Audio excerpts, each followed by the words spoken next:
Dnes jsme se přišli s kamerou podívat na základní školu školní. Kolem 7 hodin raní a tady bylo sakra živo. A nemyslím jen družinu, ale některé třídy, ale hlavně tělocvičnu, kde se tančilo. A zatímco se budete dívat na obrázky z toho tancování zdejších studentů, zdejších žáků, pojďme si povídat, proč se tady vůbec tančilo, paní učitelko. Dobrý den. My jsme se přihlásili do výzvy České televize Tančí celá škola. Chtěli jsme se trošku pobavit předtím, než sedneme do lavic, a proto jsme se takhle scházeli. Já vím, že ta výzva Tančí celá škola navazuje nějakým způsobem na Stardance. Budou z vašich tanečníků budoucí hvězdy. Jak se jim dařilo, jak se jim vedlo podle vašeho mínění? My jsme nevybírali děti, které budou tančit. Děti se vybrali sami. Takže tam samozřejmě máme i tanečníky, tanečnice a máme tam i děti, které to prostě baví.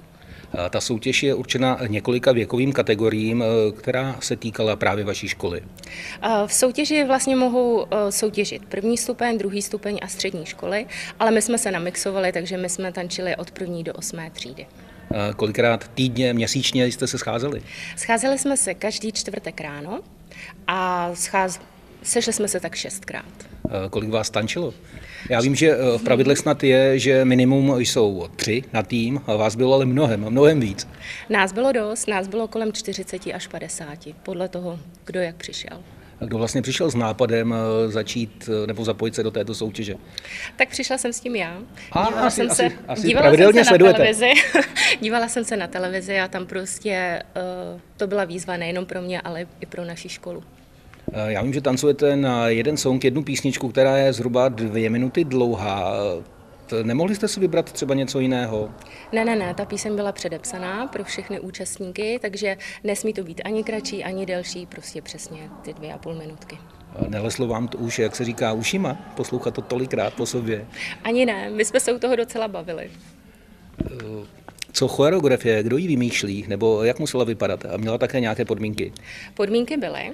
Choreografii vlastně vymysleli ve Stardance, nacvičili ti účastníci, ti herci a zpěváci, a my jsme jim mohli buď to použít celou, anebo jsme si mohli vybrat 2 prvky.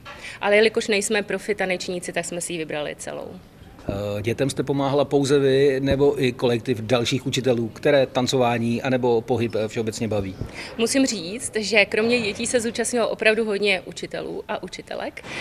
Hlavně třídní učitelky dětí na 1. stupni podporovaly ty svoje děti a páni učitelé nám pomáhali zase s technickými věcmi, jako natáčení a tak. U toho natáčení se chci zastavit, my jsme sem přišli speciálně vlastně kvůli němu. Proč tolik mobilů, tolik fotoaparátů? To bylo podmínkou soutěže? Ne, podmínkou to nebylo, ale my totiž máme šikovné deváťáky, kteří nám sestříhají video, takže my jsme chtěli co nejvíce materiálu, aby oni se s tím mohli pohrát. Můžete něco vyhrát, když se vám zadaří? Můžeme vyhrát zájezd do České televize, anebo můžeme vyhrát také to, že někdo z České televize přijede za náma. Nebude vám líto, že soutěž tuším 8. prosince končí přihlášky, že už potom se nebudete scházet? Trochu nám to líto bude. Ptala jsem se dětí, jestli se chtějí sejít ještě příští týden a další týden chtějí, i když už máme vlastně video natočené. A my určitě zase něco vymyslíme, abychom se sešli. Tak to vám věřím. Díky moc. Taky děkuju. Nashledanou. Tak slečny dámy, jak dlouho jste trénovali na ten dnešní den, kdy jste se natáčeli oficiálně? Asi tak přibližně měsíc, jsme se scházeli každý čtvrtek ráno. Kdo vás přihlásil, nebo chtěli jste sami? No, paní učitelka nás nám nabídla, že můžeme to takhle tancovat, takže nás přihlásila vlastně paní učitelka. A bavilo vás to? Nebyla to dřina? Museli jste chodit asi o něco dřív do školy? Jo, tak přistali jsme se samozřejmě a bylo to super. Myslím, že jsme se něco nového naučili, takže to bylo dobré. Co byste chtěli tom dosáhnout? Chcete, nebo těšíte se na nějakou speciální cenu, nebo ne? Nebo vám šlo o ten tanec jako takový?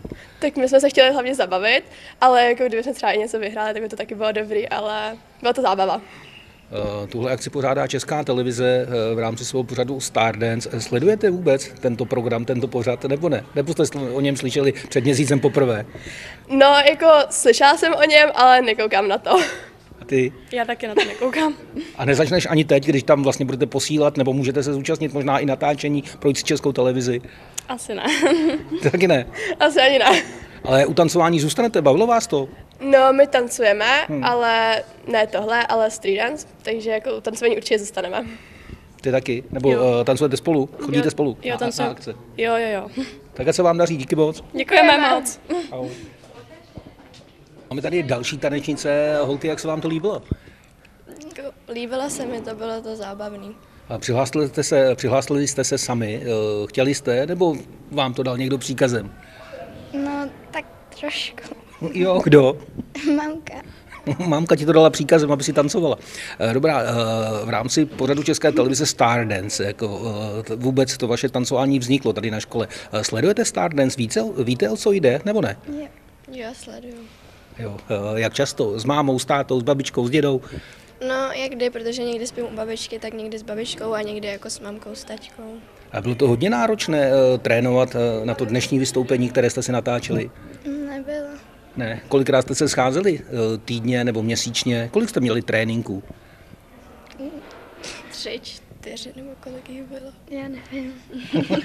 A naučili jste se to dostatečně, myslíte, nebo byste ještě potřebovali trénovat? Jako asi dostatečně. Jo. Takže už jsi spokojená se svým dnešním výkonem, se svým dnešním vystoupením, s tím, jak jste tancovali? Jo. Jo. Bavilo vás to teda opravdu? Jo. Tak jo, díky moc, ať se daří. A jak se ti líbilo to tancování? Bylo úžasný. Jo, kdo tě přihlásil, chtěla jsi sama? Chtěla jsem, ale i maminka.